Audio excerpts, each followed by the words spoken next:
Jnanatimirandhasya Jnananjana Shalakaya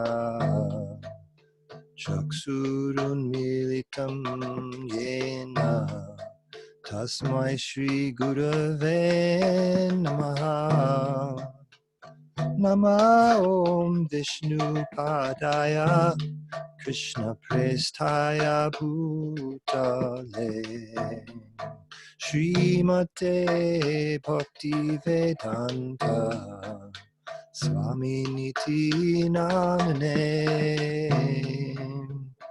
Namaste Saraswate Deve Gauravani Pracharine Nirvishesha Shunyavadi Paschatya Deshatarine Jai Shri Krishna Chaitanya Prabhu Nityananda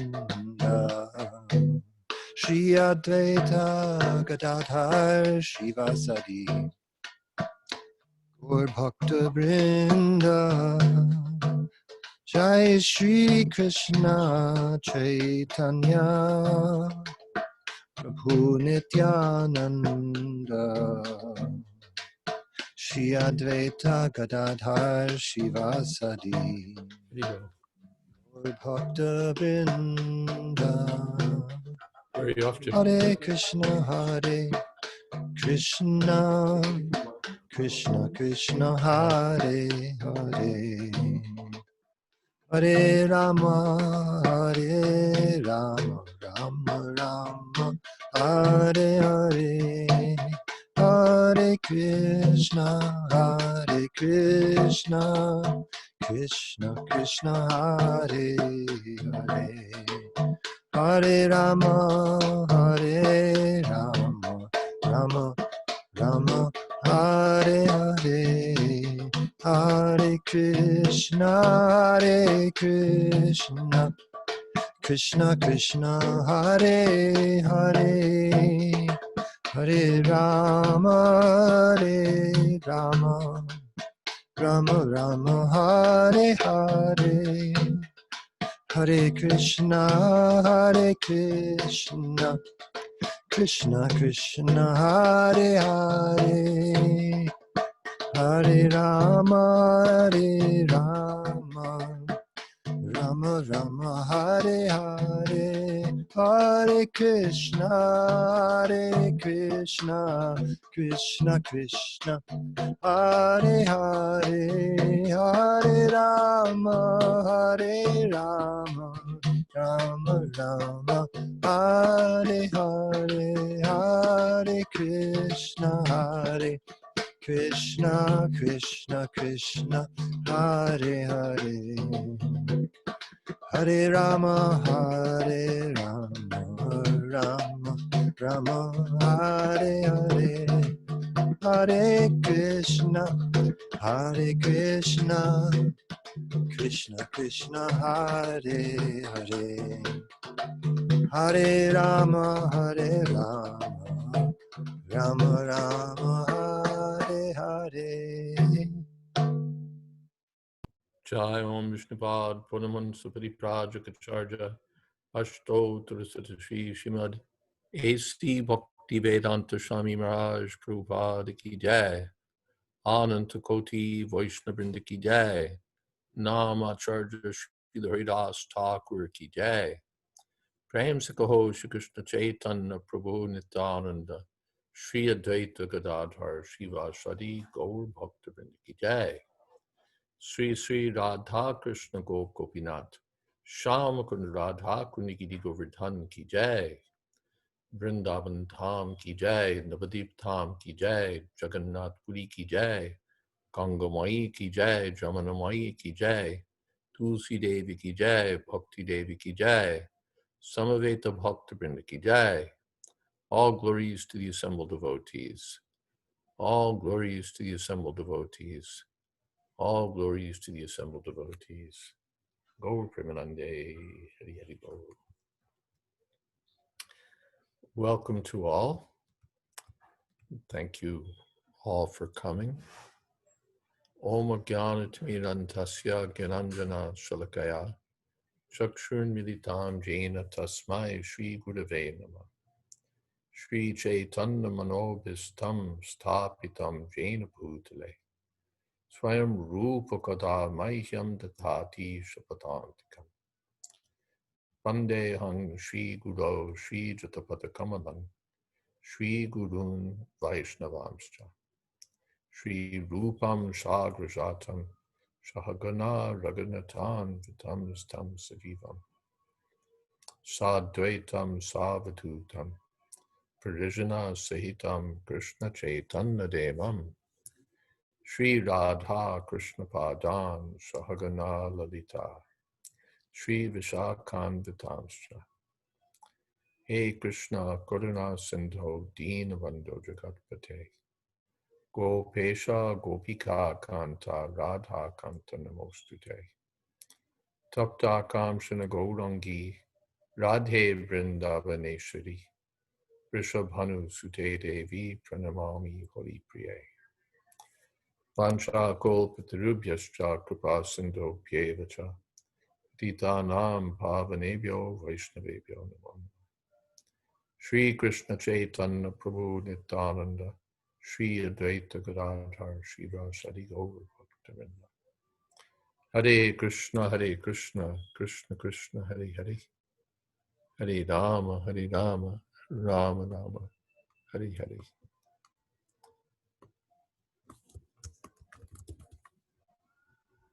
The first thing is I wanted to note that our Dukahantri Dasi, who's usually here with us on the calls, has not been doing well with her health.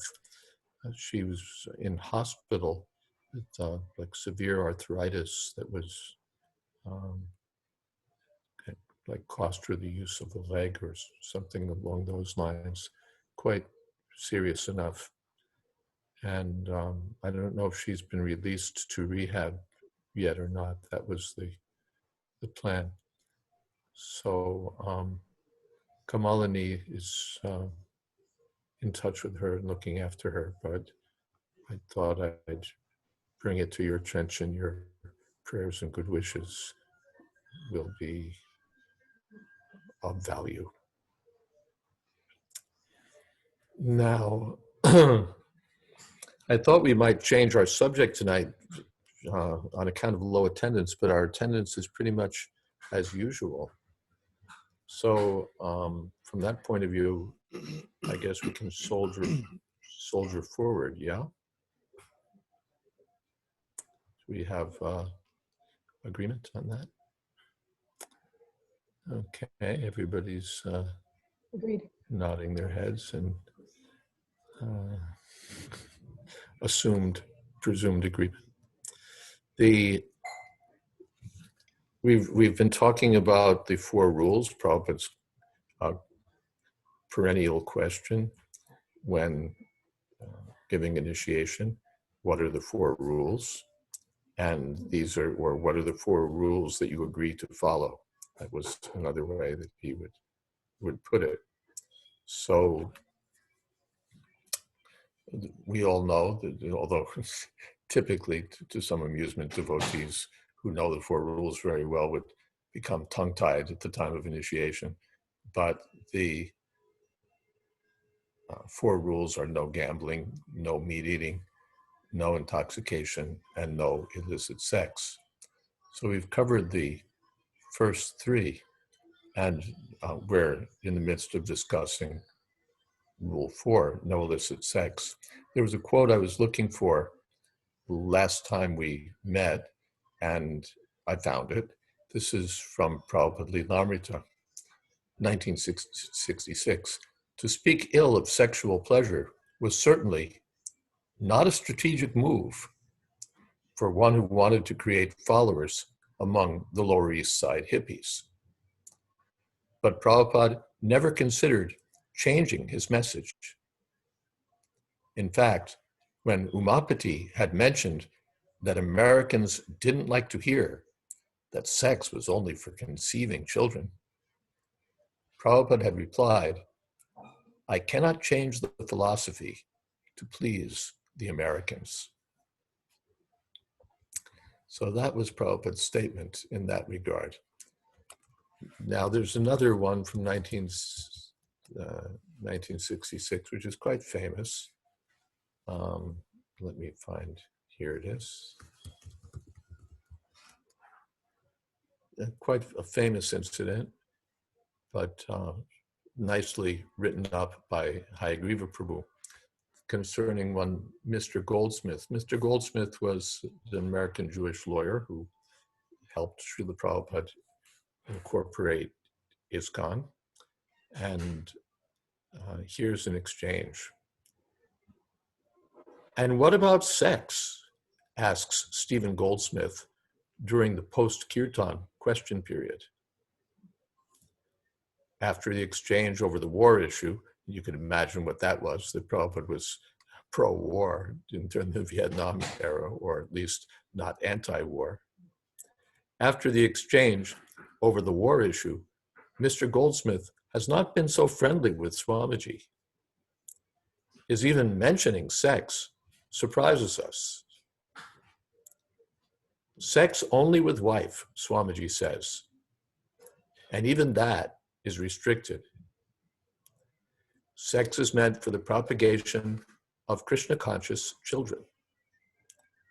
My Guru Maharaj used to say that if he could beget Krishna-conscious children, he would have sex 100 times. Yet this is so difficult in this age that he remained brahmachari, celibate. "But sex is a very strong force," Mr. Goldsmith protests, not letting the subject drop. "What a man feels for a woman is undeniable. Therefore, there is the institution of marriage," Swamiji says. "So you can get yourself married and live peacefully with one woman. But the wife should not be used as a machine for sense gratification. Sex life must be regulated." "What do you mean by regulated?" "Only with wife," he says, "for children." "But what if you don't want children? Or if you have enough children? Are there any other restrictions?" "Yes," Swamiji says, then falls silent. We wait, but he says nothing more, apparently not wanting to discuss the matter in more detail. "I'm not ready to have children," Mr. Goldsmith persists, "but this doesn't mean that I'm prepared to give up sex." "No," Swamiji says, "restriction there must be. It is not that we are to go to sex like cats and dogs. Sex should be restricted to once monthly to beget nice children." Once monthly? Easier to forget the whole thing, I say. "Acha, that's it," Swamiji says. "Best not to think of it. Best to chant, just to chant Hare Krishna. Then we are saved so much botheration. Sex is like an itch. When we scratch, it gets worse. So we must tolerate it and ask Krishna to help us. We must understand that sex life is the highest material pleasure and therefore the strongest bond to material life, to rebirth in the material world. Therefore, Krishna tells Arjuna, "Avritam gyanametena gyanino nityavirina kama rupena konteya dushpurena analena cha." A man's pure consciousness is covered by his eternal enemy in the form of lust, which is never satisfied and which burns like fire. Krishna uses the word kama, lust, what we call sex life.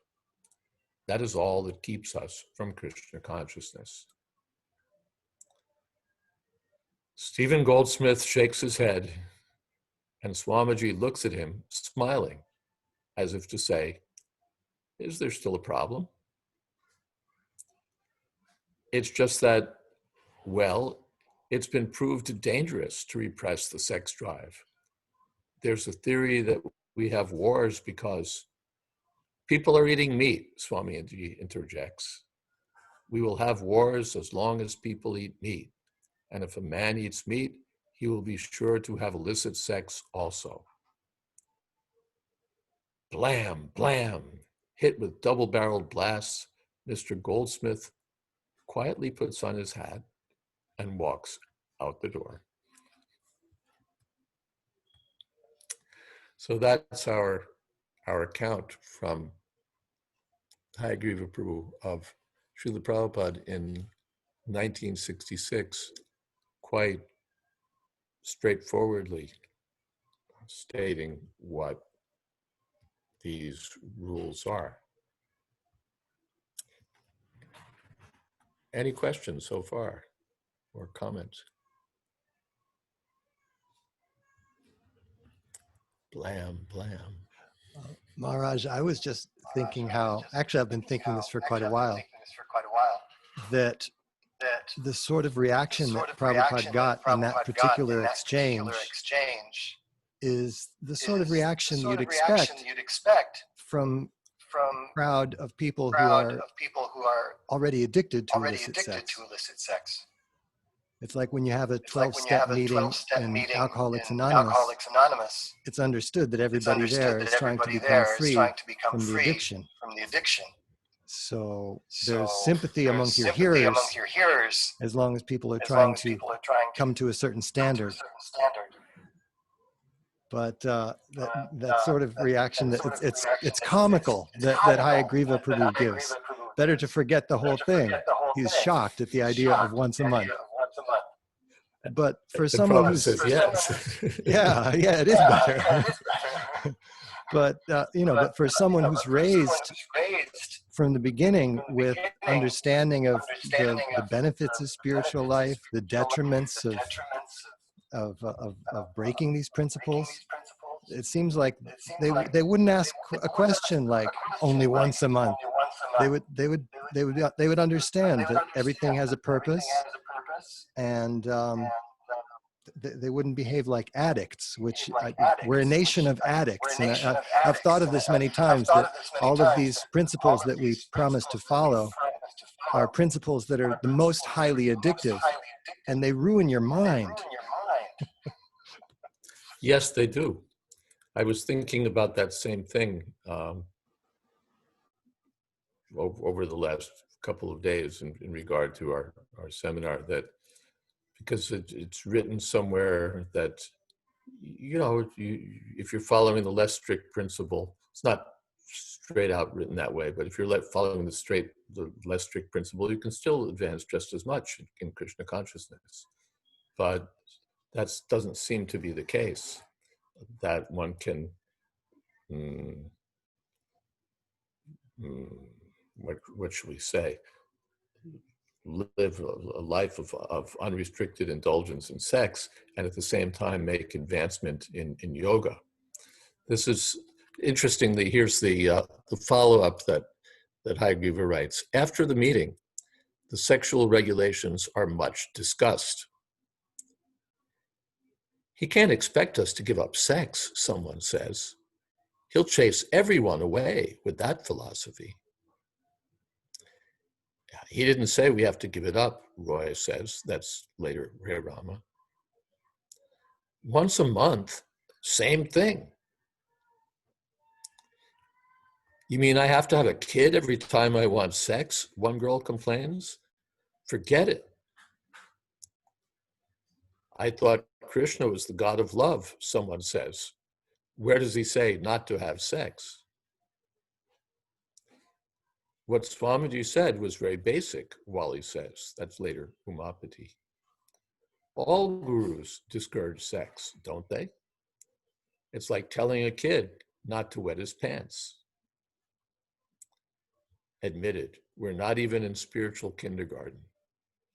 But America now rides the crest of the sexual revolution, and renouncing sex is like fasting at the feast. One by one, we take our questions to Swamiji. Although answering us very patiently, he doesn't budge from his position. Just know that you are drowning in the ocean of material sense enjoyment, he tells us. Bhagavad Gita is like a good boat, and the spiritual master is like a good captain. And the Hare Krishna Maha Mantra is like a good breeze. So you should take advantage of so many auspicious things and cross that ocean. When you surrender to Krishna, the material ocean is no more than rainwater in the hoofprint of a calf. So there's Srila Prabhupada's quite uncompromising position. And there's something here on chat. Let me find it out.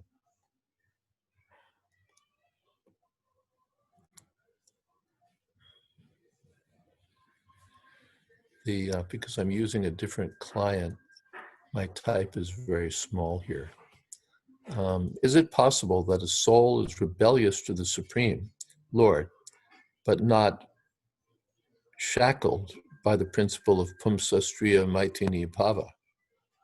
Some people aren't devotees, but they seem to be not affected by Maya in this form.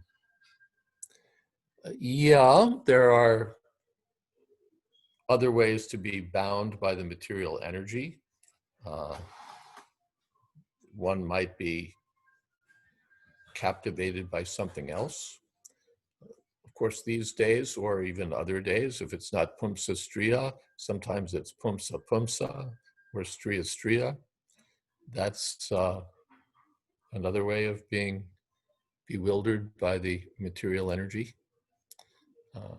Or there's self-self, which is, again, another way of being bewildered by the material energy. Or, yes, possibly not Pumsa Striya or not sex in any form, but something else. But generally, we find that it's sex. Generally, we find that it's sex. But even, well, in the mode of goodness, there's still Maya. Sukha Sangena Badnati, Jnana Sangena Chanaka. In the mode of goodness, one is regulated, one is self-controlled, one is peaceful, one is tolerant, and still one is subtly conditioned by a sense of happiness and a sense of knowledge. So that's still Maya. It's not passionate Maya, it's not even ignorant Maya, but it's still its illusion.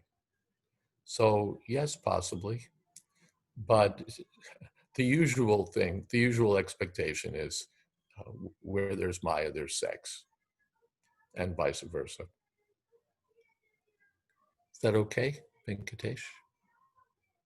Yes, Maharaj. Thank you. Okay, now let's see. Oh, good. Apurva Kamalini is there. I mentioned on our conference that Sukantri had been in hospital. What's the report, Kamalini Mataji?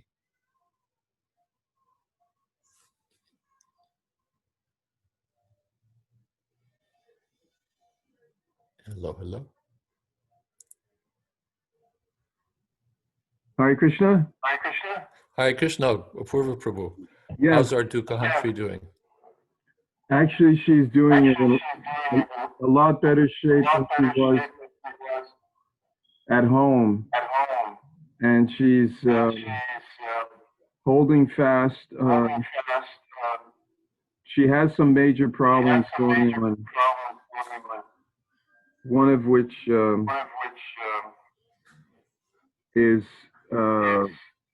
she needs a hip replacement, and she's constantly on painkillers because of an extreme case of arthritis. So she every time I talk to her, she sounds a little bit better.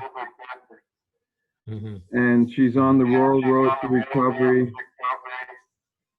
We're trying to get her in a really great facility that's in Hillsborough. I don't know whether we'll need help with that. We're trying to find out if her Medicaid covers it. But the other place that they wanted to send her to was the pits, or to put it mildly, it wasn't a good situation, but she never went. So I'll let you know an update on Friday, tomorrow. What can I say? I just briefly talked to her today, but she would like to get a phone call, especially from you, Mara. Every time I call her, it forwards it once to voicemail. You're not using the right number. Okay, if you could text it to me. We don't have to do it right now, but if you could text it to me later. Is your number a 732 area code? No. What is it? Okay, let's. Need that number.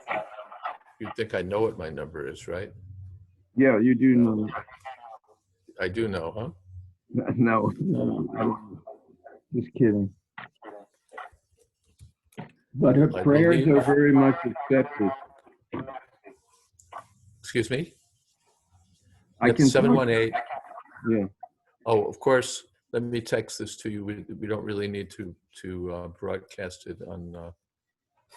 This gets broadcast. Okay. Do you have my phone number? I believe I do. Yeah, it's the same one. Okay. Okay. Thank you. Thank you. Hare Krishna. If you don't get it from me, send me a reminder, because I'm, multitasking here. Okay. Easily forget. Okay, so we're all sending her. All her friends here are sending our good wishes. I'll share that with you. Okay. Now, we have something on the chat box, and again, in this very small type that I'm stuck with today. Let's see what it says. Vamsidhari says, while talking to new people who have heard little about our regulative principles, are not interested with the fear that they need to give up sex life, or they will lose interest in this after coming to Krishna consciousness. How to address them? Like Srila Prabhupada, or tone down a bit initially so that we get opportunity to explain them further? Well, of course, this is for each preacher to decide. We may not greet people at the door and say, welcome to our temple. Our rules are no gambling, no intoxication, no meat eating, and no sex except in marriage once a month for having children. Welcome. We may not be quite so, that may not be our leading line. Prabhupada said that there are 4 stages of Krishna consciousness. He talked about this in a meeting he had with the editors of Back to Godhead. He said the first stage is to awaken people, to bring them to the stage that you're not this body, you're a spirit soul, life is meant for spiritual realization, these topics. That's the first stage. Then the second stage is that to train people. They come forward, Swamiji, please initiate me, please accept me. So then there's training, how to advance further in Krishna consciousness. Then the third stage, he said, is Krishna's dealings with his energies. Radha Krishna belongs to that third stage. And fourth stage is Paramhansa, Prabhupada said, always absorbed in thinking of Krishna. So the Back to Godhead, he said, is on the first two stages, to awaken people and to train people. So these regulative principles, one might argue, are on the second stage. The first stage is chant Hare Krishna, associate with the devotees, and so on. But if someone wants to know what is the process, how to make progress, then these are the requirements. If one seriously wants to make progress in spiritual life, one can't have unrestricted sex. It's, as Prabhupada said in Bhagavad Gita, Krishna consciousness and sex pleasure go ill together. So therefore it's allowed, but it's regulated.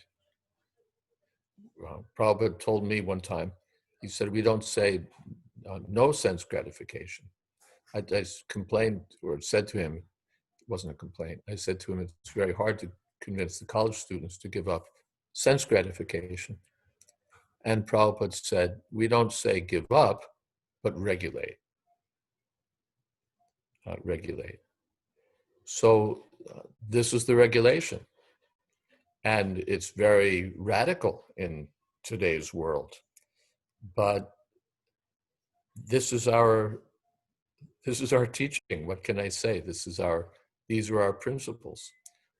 I was told last week, one of the devotees from the Grihastha Vision team told me that there was one Indian lady who was a Bhakti Shastri teacher, and when she heard what this rule was, she went into shock. Once a month, she just went into shock, and she's a Bhakti Shastri teacher. So we may not immediately announce all of these things, although Srila Prabhupada didn't shy away from it. We see that he's talking about these things even in 1966 to a very dissolute kind of audience, an audience that's accustomed to hedonistic activities. But he still lays it on the line. This is what it is. Now, I could say one thing about this. There's a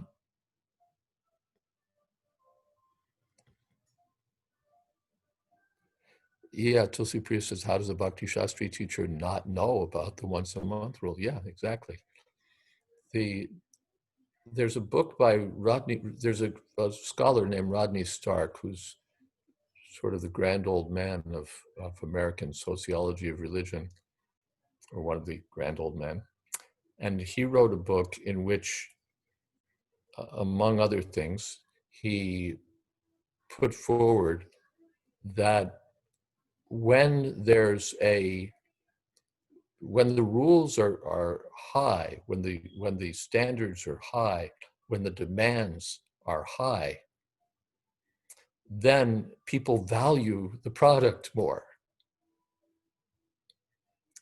When my friend Govardhan Prabhu in South Africa, in Johannesburg, who has a PhD in management, likes to quote that price is an indicator of value. Or sometimes he says price is the best indicator of value. When there's something that's pricey, like Gucci, you assume that there's something superior about their shoes or whatever it may be, because the price is over the moon. So when there are high standards, when there are high demands, then it's understood that there's going to be a high payoff, that you're getting something of value, that yes, you have to go through trouble to get it, but you're getting something which is worthwhile. So if it's cheap, it's probably not worth much. So the people who are looking for something serious people who are looking for a process that will actually free them from material existence may recognize that this is the real thing. The teachers, I know when I first read about Hare Krishna in one magazine about Prabhupada and his ashram on Second Avenue, I thought this sounds really austere, but I thought it sounds very authentic. So I thought I'd like to find something else that was like this. Not this, but like this. But then I found when I came in touch with the devotees that it wasn't so terrible after all. Anyway, Prabhupada, as he said, he wasn't prepared to compromise to please the Americans. He laid it on the line. And those who want, what do we want? Do I just want to join a religion? Do I just want to have a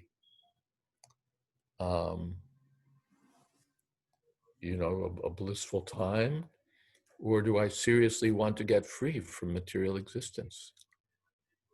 Do I seriously want to get free from birth and death? Do I seriously want to put an end to the miseries of material life? If that's what I want, do I think I can do it while, just smoking a few joints now and then, or this or that? As Prabhupada used to say, it's not so cheap thing. Not such a cheap thing. So, of course, everyone will have his own discretion, and I don't want to say what others should do, but Srila Prabhupada, it seemed, didn't shy away from saying what these rules were and didn't compromise in his presentation of them. And that's what I tried to do. Tulsi Priya says, I am less concerned about people not following the regs than I am with people not being properly instructed on what they are. It seems an injustice to people to not be straightforward with them in the beginning. If they choose to not take full advantage of the shelter being offered, that's their choice. But they should at least know where to find shelter. Yes, I agree with that. That's sort of a premise here. What you finally do about these rules, that's up to you. What we decide to follow, what we decide to even advise people, that's up to us. But certainly, at least, we should know what these rules are. We should know what they are. And it's, as commented here earlier, that there's someone who's teaching Bhakti Shastri and is shocked to find out what the 4 rules are. So that indicates that things have changed since 1966 in this regard, that Prabhupada, put it right out there. And yet, it seems to, for all this talk that we hear about Prabhupada in the center, some things about Prabhupada are very much kept out of the center. All right, there's a question from Atina that I missed. Happy Thanksgiving. What is the source of the 4 regulative principles? Is it just Srila Prabhupada, or is it written in Shastra somewhere? Yeah, we talked about that in our first class. In Srimad Bhagavatam, we find a discussion between Parikshit Maharaj and, or we find an incident of Parikshit Maharaj and the personified Kali, who was beating a cow and a bull.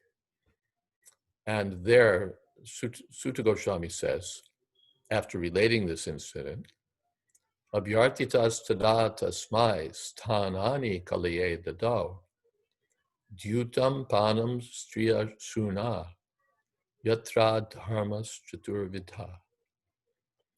The Kali, as a coward, really, surrendered to Parikshit Maharaj, please don't kill me. When Kali saw that he couldn't bluff his way out, that he was now facing a real Kshatriya, he surrendered, please don't kill me. And then please give me permission to stay somewhere. Parikshit Maharaj said, all right, I won't kill you, but you can't stay in my kingdom. No, please give me some place where I can go. So then he was given permission. Abhyartita, being petitioned in this way, tada, at that time, tasmai sthanani kaliye dado. Parikshit Maharaj gave him permission to stay in 4 places. Dyutam, where there's gambling. Panam, drinking or intoxication.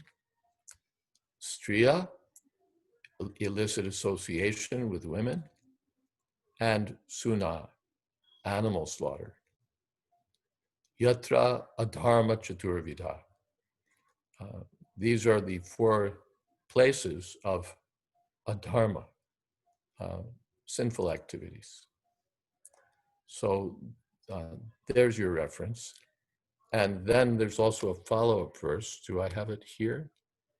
Let's see if I have the follow-up verse here. Maybe someone who's there will find the follow-up verse for me. It's just the next verse. That one was 117:38. In the next verse, it said there that therefore a king, a Brahmin, a public leader, and so on, must avoid these things. Maybe Praveen or someone can find me that verse. So there you have it. It's not invented by Srila Prabhupada. It's coming from the Srimad Bhagavatam. In the 11th canto also, Chamas Muni instructs King Nimi, Loke vyavayamisha madhya seva nityahi jantor nahitatra chodana vyavastitis teshu vivaha yagya sura grahar ashu nivrittir ishta. In this material world, the conditioned soul is always inclined to sex, meat eating, and intoxication. Therefore, religious scriptures never actually encourage such activities. Although the scriptural injunctions provide for sex through sacred marriage, for meat eating through sacrificial offerings, and for intoxication through the acceptance of ritual cups of wine, such ceremonies are meant for the ultimate purpose of renunciation.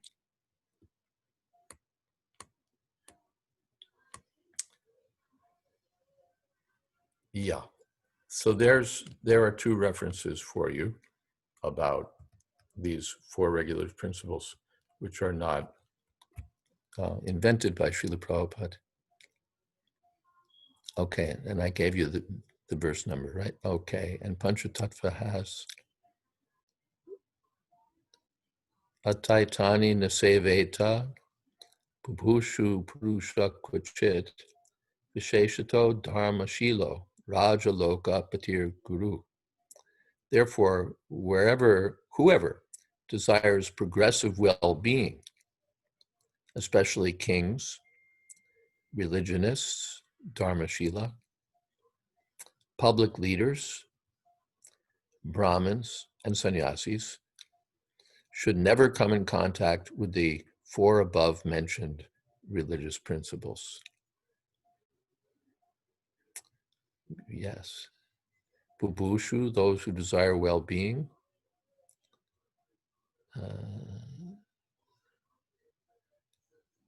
Raja, the king. Lokapati, public leaders. Guruhu, the Brahmins and sannyasis. But what is the illicit sex for a Brahmin is not illicit sex for a king, no?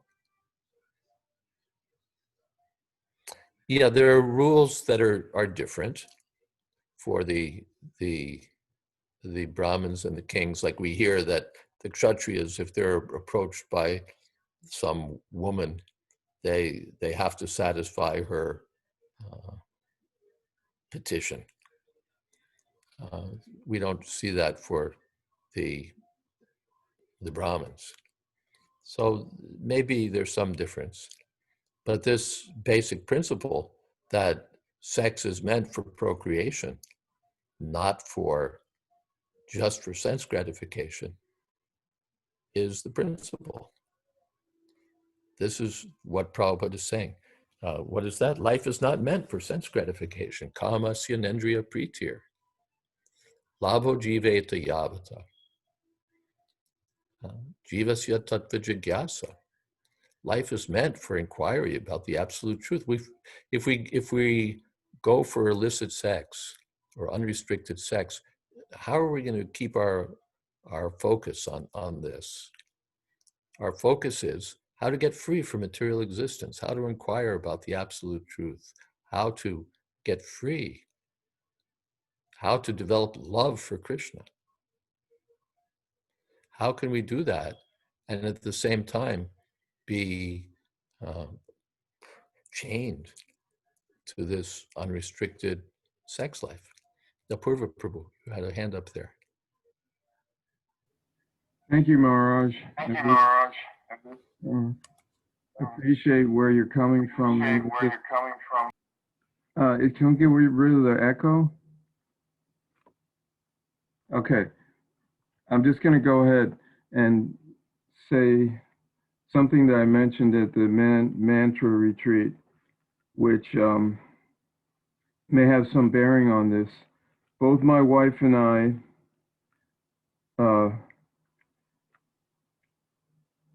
are following very strictly, and it may be that you have to bite the bullet. We followed Prabhupada's prescription.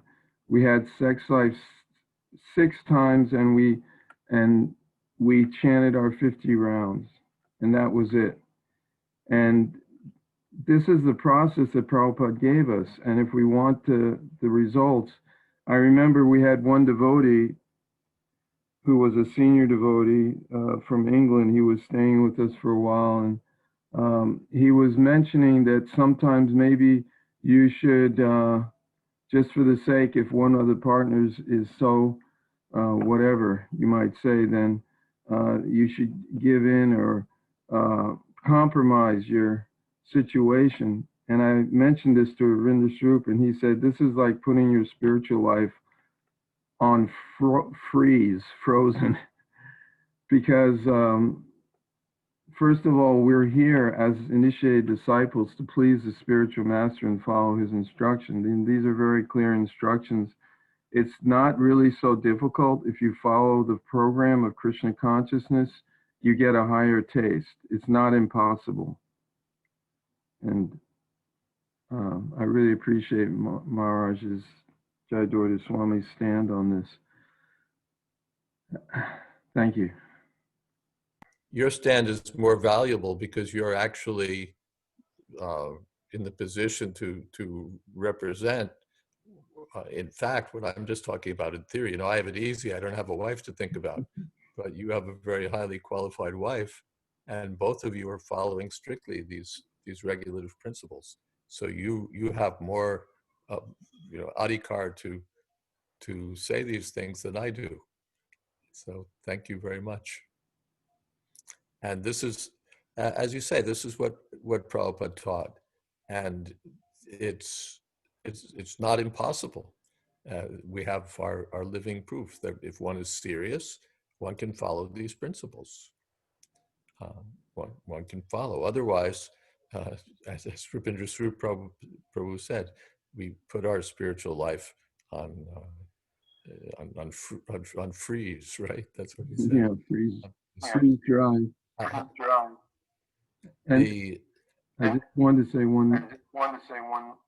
Yes, please. The result is that we have two of our children that are very much engaged in Krishna consciousness and also following the process. And you judge a thing by its results. So it does work, the process. Thank you. Thank you so much. And that point came out in a previous meeting. It was brought up to me offline that it's not just for restricting our own sense gratification, but it's also because we put so much emphasis on having high quality children. And the consciousness of the parents at the time of conception has an effect on what kind of children will be there. So it's, as Prabhupada would say, scientific. Let's see what comments there are still up in the chat box.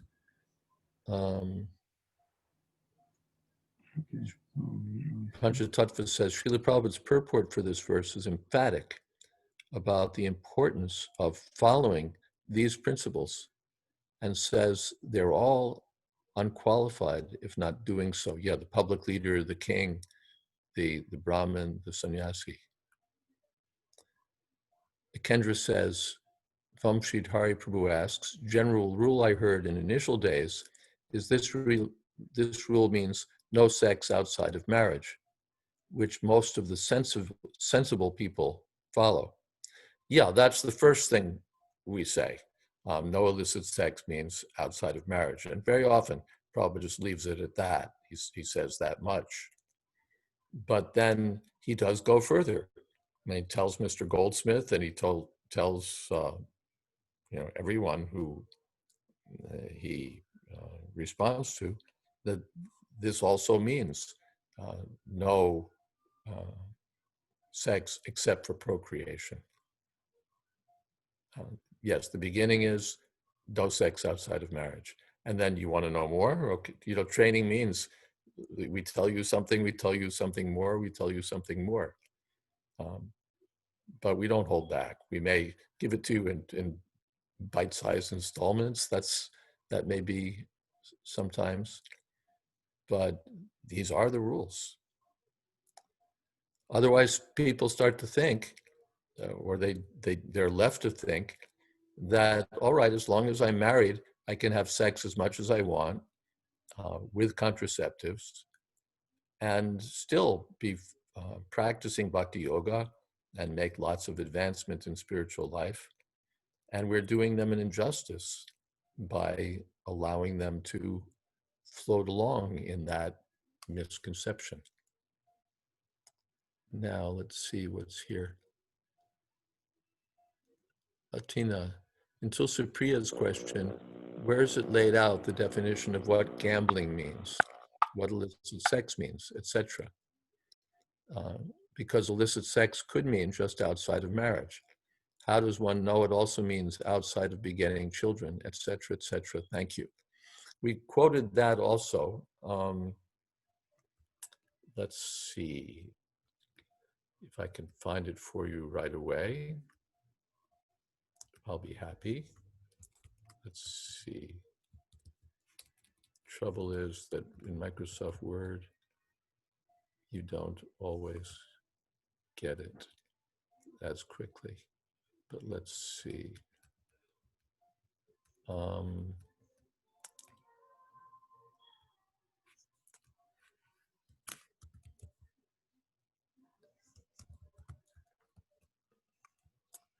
Yeah, here it is. 7:12:11, Srimad Bhagavatam. Etad sarvam grihasthasya sammam natam yaterapi Guru Vrittir Vikalpena Grihastasyartu Gaminaha. The significant words there are Ritugaminaha, which means accepting sex only during the period favorable for procreation. All the rules and regulations apply equally to the householder and the sannyasi.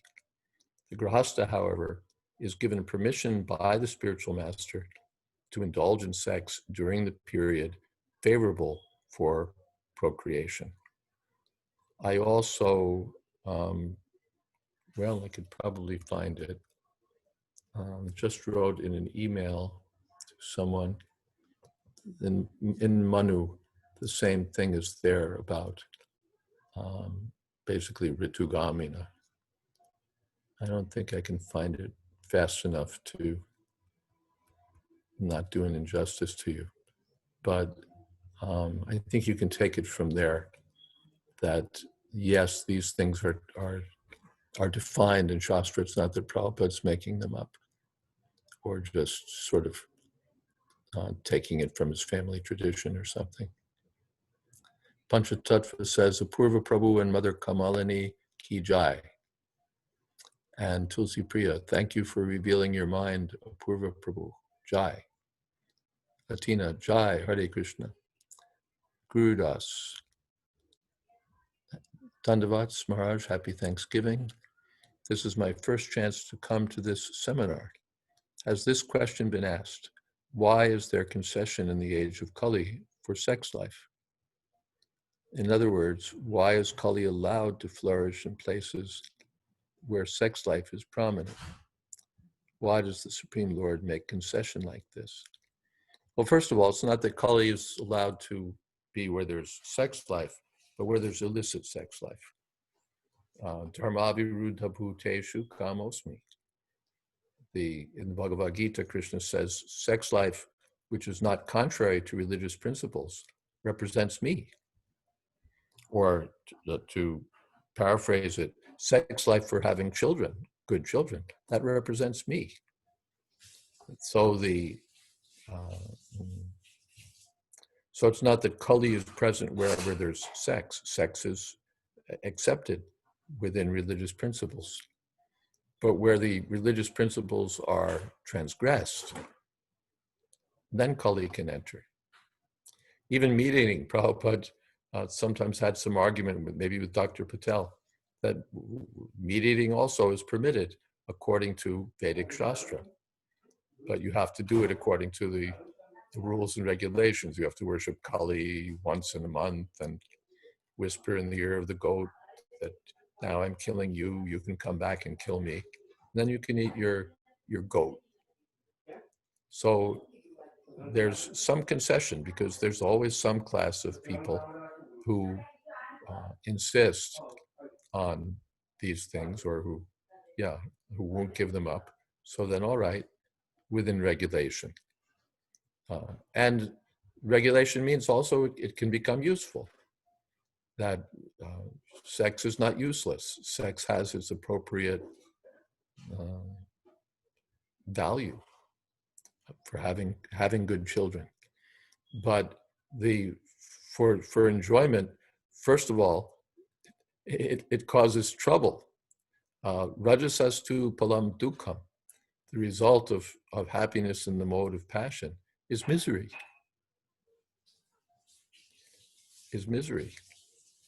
And the world is becoming like that.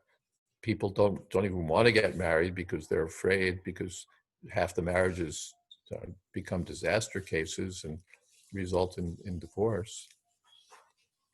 And there's so many other problems. But yes. So the more what is that? Bahudukha bhajan. The more we expand our sex life, the more we expand our miseries. Bahudukha bhajan. So therefore, vishaheta diva, one is meant to tolerate that itching Just the more we itch, the more we scratch, the more it itches. This is so simple. But the modern psychology says, no, the more you scratch, the quicker you're done with it, which is contrary to experience. The more you scratch, the more it itches. And when you finally say, all right, I'm not going to scratch it anymore because my skin is uh, ripping apart. So I have to stop scratching. Tom Wolfe, the American uh, late American writer, had an essay called, I forget what it was called, but it basically took this image that's common in the present day of people being sort of like um, in a boiler room where their desires are generating steam, and there's all this pressure building up from the steam of sexual desire, and it's building up and it's building up and it's building up and it's building up, so that unless you open up the valves and let it all out, your damn boiler is going to explode. And so you've got to give yourself ample opportunity for letting off steam. And he says, first of all, that no one has discovered within human anatomy that there's anything resembling a boiler room. But apart from that, he says the actual appropriate image is more like a yes gate. Those who are the computer programmers and scientists know these yes gates. You have a choice. If X, then Y. So you have a choice, yes or no. So when you choose yes, then yes, and then yes, and then yes, and then yes, and then yes. So that's his argument, that the way it really works is not that by letting off steam you solve the problem, but the more you let off steam, the more you have to let off steam. Well, there's a lot here in the chat box.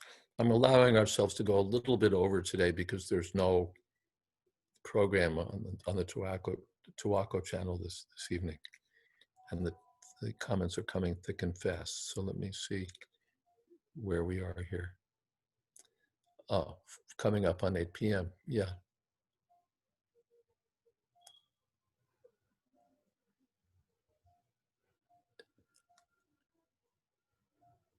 Gruda says, that's currently the Christian notion. I am religious as long as I have sex just with my wife. Yeah, we have a tougher principle than most Christian denominations. Tougher, I mean more austere. But Christian doesn't limit sex if it's within his marriage. Yeah, and he drinks wine and he eats meat also. So what can we say? Prabin says, in line with the product value, even though it's not the guru's fault, if the disciple does not follow the 4 regs, yet the ISKCON product seems to lose value, especially when the outsiders come to know of divorces happening within the community. Not commenting on the current gurus who may be accepting disciples out of emergency to further the movement, since the gurus are the ones who are accepting disciples. How do you see that the future gurus could tackle this? Well, I'm not going to, I think I said, I'm not going to sit here and give advice to our gurus about what they should do. Most of them are out there more than I am. They have many disciples compared to my small handful. So I'm not really here to give advice to them. They have to use their best discretion. I'm just putting out here what Srila Prabhupada said. At least we should know what his teachings were. And of course, you'll get my bias on what I think, but I certainly am not here to tell ISKCON's gurus what to do. Forgive me for that.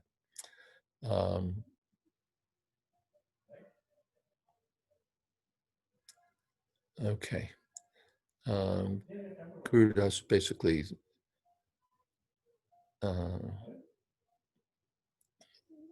agrees with some things I've said. Dr. Patel does not believe in killing animals. Yeah, okay, so that's the Panchatattva is just confirming what Prabhupada said to Dr. Patel about meat eating.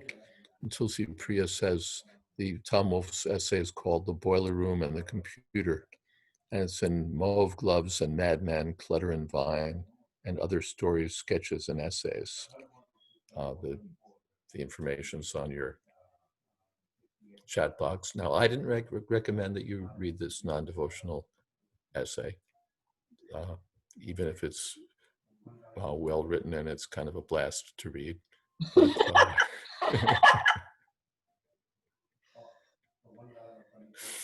okay,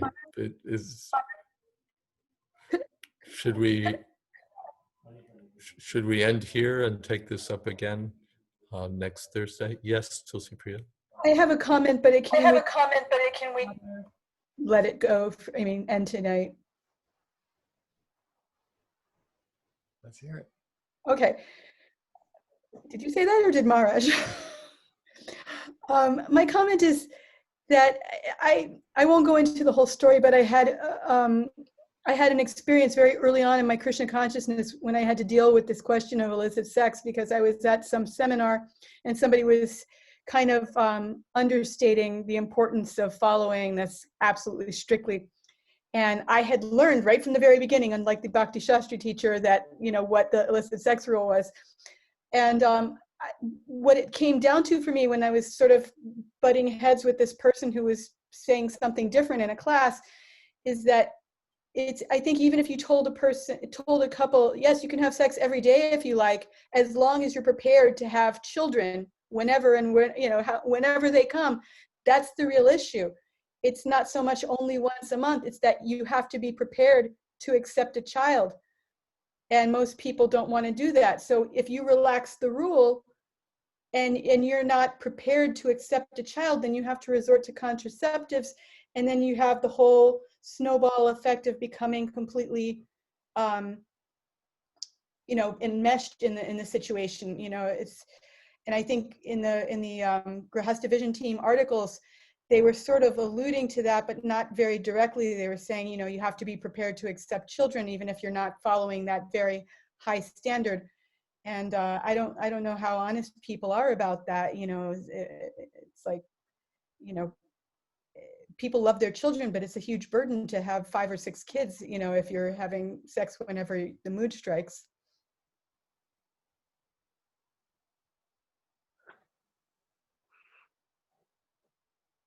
I'm not hearing. Got muted. Yes, thank you. There's much more to be said here, and I think there's ample material for our next meeting or so. But certainly, I think that there's a tendency not to be honest about what the less strict standard is. First of all, the idea that there is a less strict standard, that this is some sort of standard by popular vote or consensus is a question itself. But then, what is that less strict standard? What does it really involve?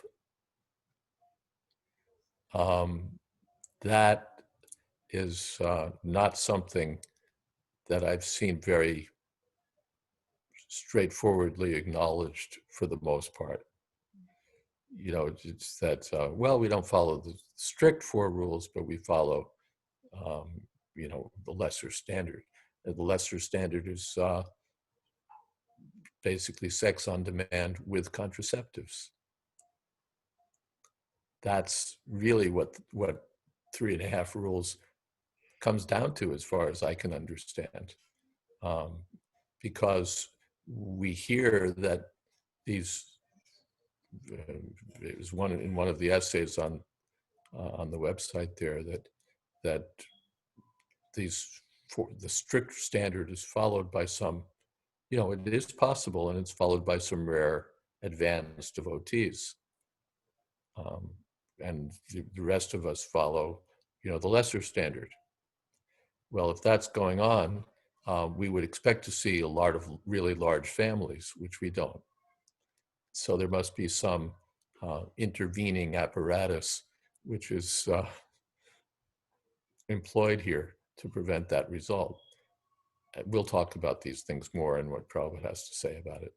But I think we can stop here. Again, our purpose here is, before we get to anything else, well, what is it that Prabhupada taught? What we might do about it, how we might put it, how we might adapt it, how we might be sensitive to people who are struggling with these principles, and so on. Those are further questions. But before we get to those questions, we have to at least know, what is it that Prabhupada taught us? What is it that he said these 4 rules consisted of?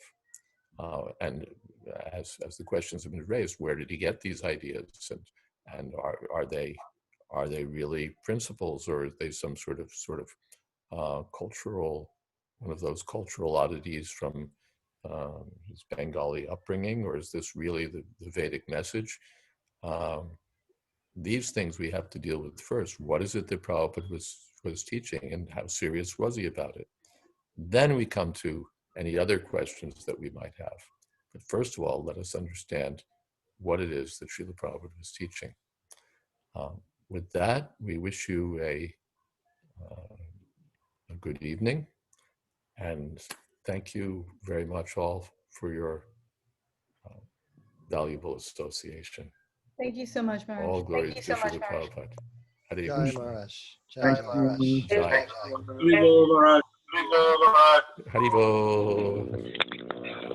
Thank you, Maharaj. Thank you, Guru Maharaj. Thank you, Bhansudhari Prabhu. Much Maharaj. Hare Maharaj. Krishna. Hare Krishna Maharaj. Thank you. Krishna Thank Maharaj. you, Thank you, Namaskar. Hare Krishna. Perhaps you can be like the President Maharaj and pardon all us turkeys. Us turkeys. On that note,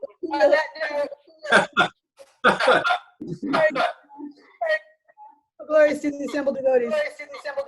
Hare Krishna. Hare Krishna. Haribol. Jaya. Thank you.